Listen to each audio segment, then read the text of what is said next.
नहमदुहु व नुसल्ली अला रसूलिल करीम अम्मा बाद फ़ाऊज़ु बिल्लाहि मिनश शैतानिर रजीम बिस्मिल्लाहिर रहमानिर रहीम। मोहतरम साथियों, हक मौजूद, तसव्वुफ़ क्या है और तसव्वुफ़ कहाँ से साबित है, इस पर दो चार बातें अर्ज़ रखेंगे कि हुज़ूर नबी करीम सल्लल्लाहु ताला अलैहि वसल्लम की बारगाह में एक शख्स हाज़िर हुआ, सफ़ेद लिबास पहने हुए और फुल ब्लैक उनके बाल थे, खूबसूरत चेहरा था। कोई भी महफ़िल में से उनको पहचानता नहीं था। हुज़ूर नबी करीम सल्लल्लाहु ताला अलैहि वसल्लम के सामने दोज़ानों बैठे और 3 सवालात अर्ज़ किए। अच्छा, ये जो मैं वाक़या बयान कर रहा हूँ, इसके रावी हैं हज़रत अमीर उमर रज़ी अल्लाह ताला अन्हु, और ये हदीस शरीफ बुखारी शरीफ में भी है, मुस्लिम शरीफ में भी है। इस हदीस का नाम है हदीस जिब्रील। उस शख्स ने 3 सवाल अर्ज़ किए कि मल इस्लाम या रसूल अल्लाह सल्लल्लाहु ताला अलैहि वसल्लम।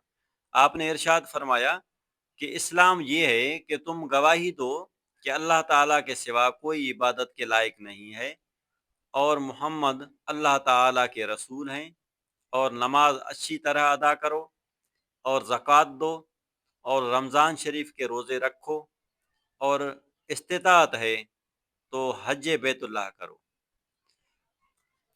फिर उस शख्स ने जवाब में अर्ज़ किया कि सदक़्त या रसूल अल्लाह, यानी उस शख्स ने फिर तस्दीक की कि बेशक आपने सच फरमाया। फिर उस शख्स ने दूसरा सवाल किया कि मल ईमान या रसूल अल्लाह सल्लल्लाहु ताला अलैहि वसल्लम। आपने इरशाद फरमाया कि अन तुमिन बिल्लाहि व मलाइकतिही व कुतुबिही व रुसुलिही वल यौमिल आखिर व तुमिनु बिल क़द्रि खैरिही व शर्रिही मिनल्लाहि ताला वल बास बादल मौत। तो उस शख्स ने फिर वही उसी तरह ही तस्दीक फरमाई कि सदक़्त या रसूल अल्लाह। फिर उस शख्स ने तीसरा सवाल अर्ज़ किया कि मल एहसान या रसूल अल्लाह सल्लल्लाहु ताला अलैहि वसल्लम। आपने फिर इरशाद फरमाया कि अंताबुदल्लाह का अन्नक तराहो फ़ इन लम तकुन तराहो फ़ इन्नहु यराक। यानी तुम इबादत इस हाल में होकर करो कि तुम्हें मुशाहिदा हक नसीब हो।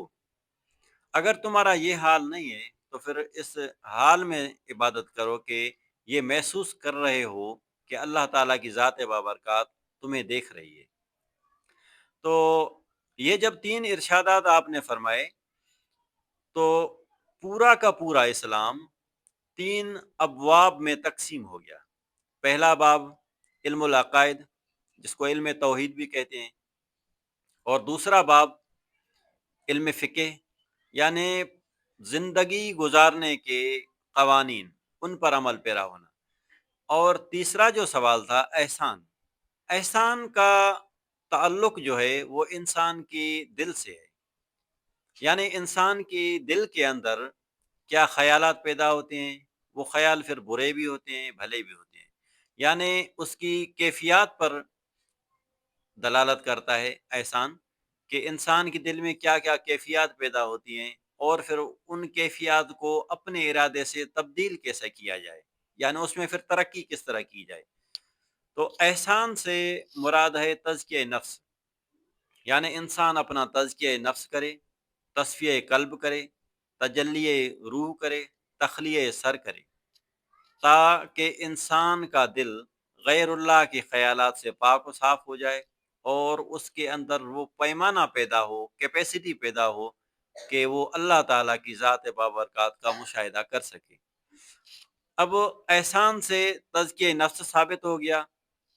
अब जब तक हुज़ूर नबी करीम सल्लल्लाहु ताला अलैहि वसल्लम बज़ाहिर मौजूद थे, तशरीफ़ फरमा थे, तो उन्होंने खुद इस्लाह फरमाई सहाबा किराम की, और उनके जाने के बाद सहाबा किराम ने, उनके बाद फिर ताबईन तबा ताबईन ने की, उसके बाद फिर औलियाए किराम उस मिशन को जारी रखे हुए आ रहे हैं आज तक।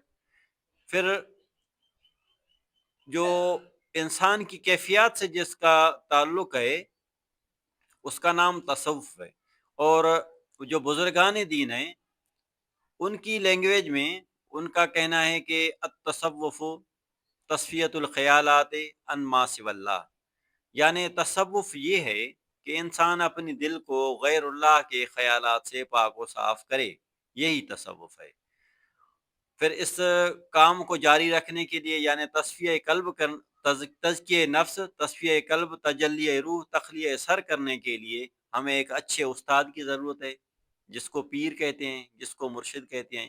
وہ پھر ان کو اپنی نگرانی میں عبادت کروائے اور اس کے حال کو جانچے اور اس کو گائیڈ لائن دے، تاکہ وہ اچھے طریقے سے اپنے اس من کو پاک و صاف کر سکے اور وہ اپنی اس گہرائی کے ساتھ عبادت کر سکے جس میں اس کو مشاہدہ حق نصیب ہو۔